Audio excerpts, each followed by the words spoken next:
ABC Manufacturing has been contracted for a project to build a regional propane supply depot.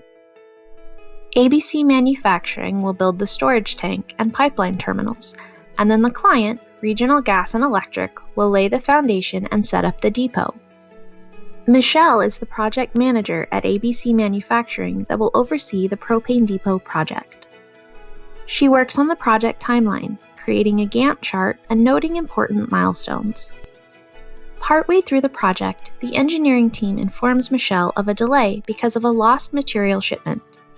Michelle and the engineering team work through the problem and solve it internally with no delay to the overall timeline by pushing back several internal deadlines.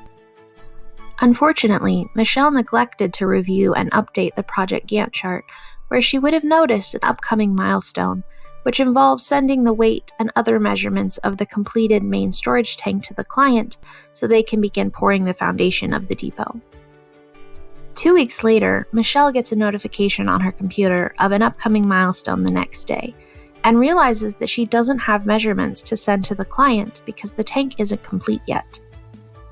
She contacts the client, and higher-ups in both companies end up getting involved because of the tight timeline and lack of communication. Ultimately, ABC Manufacturing is able to complete the contracted parts within budget and on time, but other parts of the project were delayed because of Michelle's mistake, and Regional Gas and Electric decides to pursue other contractors in the future.